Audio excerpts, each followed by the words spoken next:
Pray with me. O holy and gracious God, may the words of my mouth and the meditation on all of our hearts be acceptable in your sight. For you, O God, you are our rock and our Redeemer. Amen. So who's excited about school starting soon? The parents are dancing. The kids are kind of in that, I'm not so sure how I feel about this just yet. Summer break is lots of fun. Teachers are also probably in that same boat. It's like, I've kind of enjoyed my summer. But we are looking at back to school starting very soon. And as I was thinking about school starting and wondering all about the future of this brand new grandson that I have thoroughly enjoyed holding, it occurred to me that there's just kind of this pattern that we go through as school starts, right? So help me out here a little bit. I think I've got this right. It's been a while since I've been in school or had children in school, so I may be missing a few steps. So I'm going to ask for your grace on that, and you can correct me. But let's imagine that we're going to a new school. So maybe we're going to school for the first time, or we've moved up a grade level that puts us in a new school, or we're a teacher starting at a new school, right? But that is a period of great excitement as well as being very terrifying, right? Because we're not really sure what to expect. There's a lot of unknowns. We don't know the layout. We don't know where things are going to be. We're not 100% sure who's going to be in our class, who our teacher's going to be, where we're going to sit at lunch, who's going to be nice to us. We just don't know a lot of things. And even if we are going back to the same school, while there's comfort in at least knowing where things are, we still don't know who's going to be in our class or classes. We're still not sure exactly what all is ahead of us. And so when we show up for school on that first day, several things happen. The first is kind of the expectations for the year are laid out. Maybe not so much in kindergarten. But that's kind of done with parents, right? But the older we get in school, we kind of have a sense of here's what we're going to be looking to accomplish, and here's the ways that we're going to measure that, right? To make sure that you've accomplished what needs to be accomplished. But we start the school year with a bit of a refresher, because there's something about summertime that we kind of lose and forget a little bit of what we learned the year before, right? Anybody? It's just been that long since y'all been in school too? Okay. But there is this period where we kind of refresh and remember so that we can build on and expand on what has been learned the previous year, assuming you're a returning student. As I was thinking about this weird time, this exciting yet scary start of the school year, I realized that in our school structure, we do things that we would do well to do as a faith community. I mean, how often do we sit and do a refresher so that we can be prepared to expand on our understanding of who God is and our relationship with God and who we're called to be and how we're called to be in the world, right? And so I thought as our kids are going back to school and they're going to refresh on the basics that allow them to build and achieve throughout this next school year, I thought it'd be helpful for us to go back to basics. So we are going to spend the next 4 weeks doing some very core concepts of faith. This week we're going to look at this God who loves us. How many times have you stopped to think about who this God is that you are in relationship with? And so we're gonna kind of take it down to some core places here. No, I'm not going to answer all your questions. My hope is that you will spend some time reflecting on this, looking into this for yourselves, so that you can answer that question personally. I'm not going to give you the answers. This isn't that kind of school. I'm not going to tell you what's going to be on the test either. But what I wanted us to do was to really go back and look at this passage from Exodus.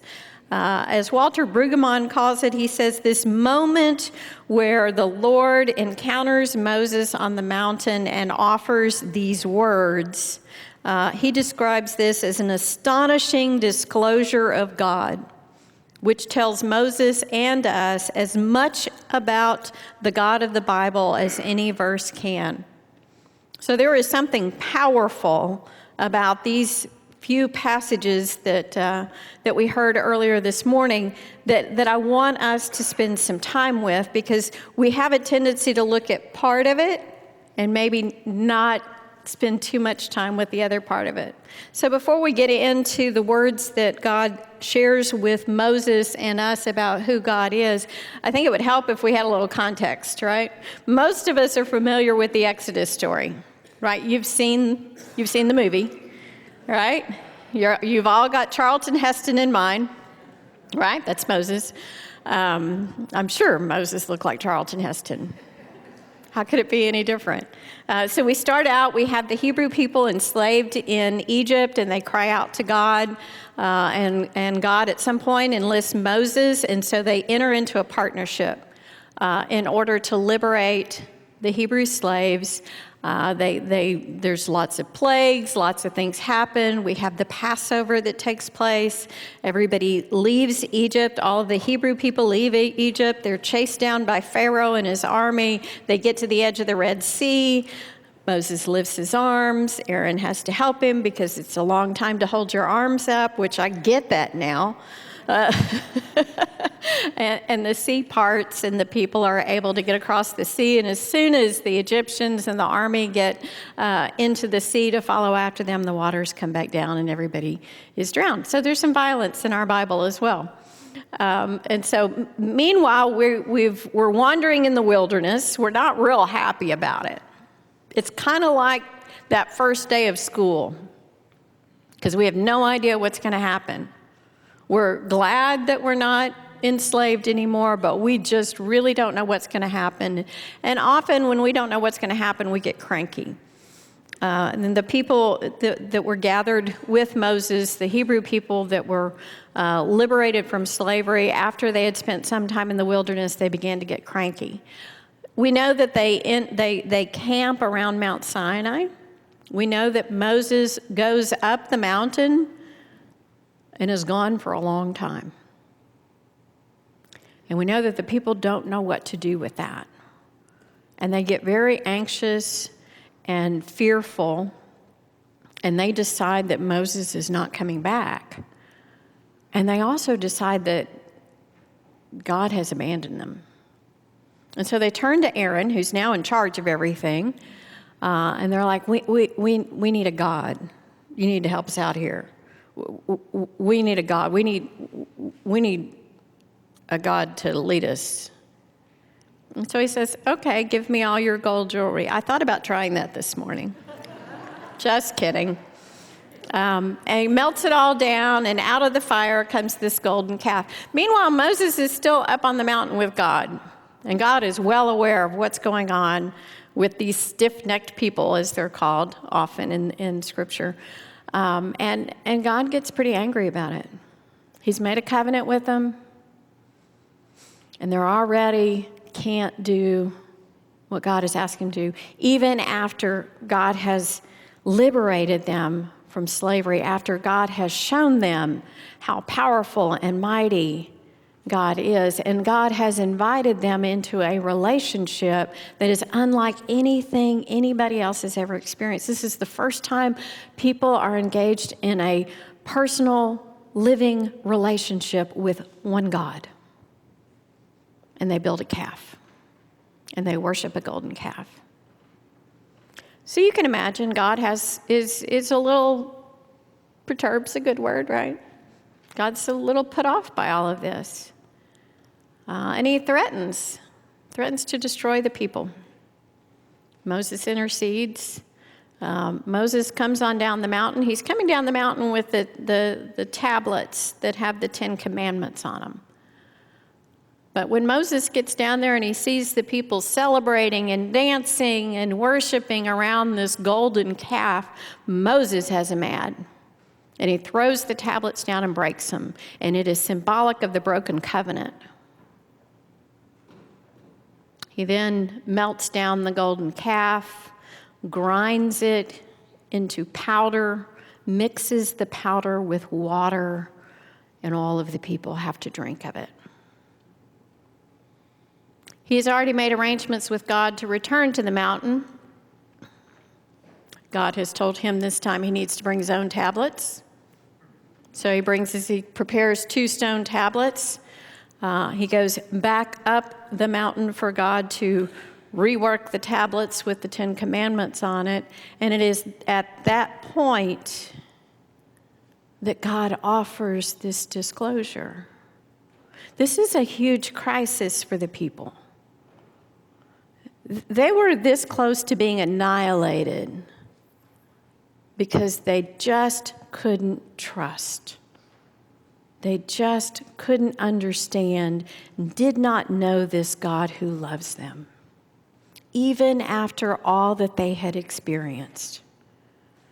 And so God offers to Moses a glimpse of who God is. And while I love the Common English Bible, I've got to go back to for me, it's all in the New Revised Standard. I love the way it's translated there. God is merciful and gracious and slow to anger. I love this. The literal translation of slow to anger means that God has a long nose. You ever heard of that? I hadn't either. So God has a long nose. Well, what does that have to do with being slow to anger? Well, when you've got fire that's about to come out your nose and you've got a long nose, it cools off. Just let you think on that imagery just a minute, right? So those of you who have big noses, be proud. Slow to anger, abounding in steadfast love, faithful, keeping steadfast love for the 1,000th generation, forgiving iniquity and transgression and sin. And this is where we like to stop. Because at this point, we have a God we can relate to and feel comfortable with. Because the next thing that God tells us about who God is puts us in tension with how we want to perceive this God who loves us. There are hard words that close out this moment of disclosure that God offers us. Yet by no means clearing the guilty, but visiting the iniquity of the parents on the children and the children's children to the 3rd and 4th generation. How many of us would like to just redact that right out of the Bible? And yet it tells us something about God. It tells us something we would rather not think about God. God is merciful and gracious, slow to anger, abounding in steadfast love and faithfulness. God is forgiving. But this is not cheap grace. And God is not always predictable. God does not fit a pattern that you and I can measure and say, this is how this is going to work. I don't know if you figured it out yet, but God surprises us all the time. How many times have you been surprised by God? Thank you. There's 3 of you who have been surprised by God. Just kidding. I'm kidding. But there's a tension here that we struggle with. In fact, we would rather ignore this tension or try to reason over it or explain it away. And yet I stand here before you this morning going, oh my gosh, we can't. You see, we all woke up to the same news this morning. And unfortunately, the news this morning is not unlike news we've already heard over and over and over again. There's a lot going on in our world. You and I cannot just sit back and act like, gosh, that's just a terrible thing that person did.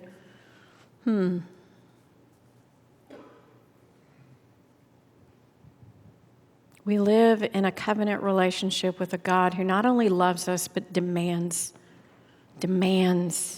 from us our love for one another. And when we fail to love, that iniquity grows and it grows and it lasts, and it's not only impacting us and our children and our grandchildren. You see, God really does love us deeply, but that doesn't mean that God turns a blind eye to everything we do or do not do.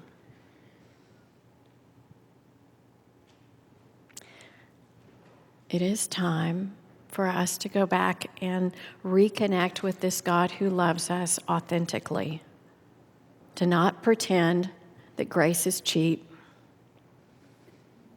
but to acknowledge that we are indeed today being held accountable for how we live in this world that God has created.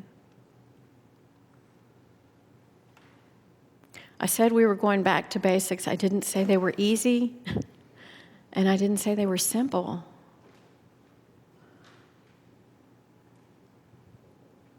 But friends,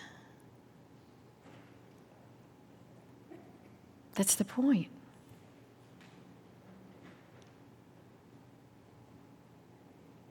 Merciful, gracious, slow to anger, abounding in steadfast love and faithfulness, keeping steadfast love for thousands of generations, forgiving, and yet. This is the God who loves us. Thanks be to God. Amen.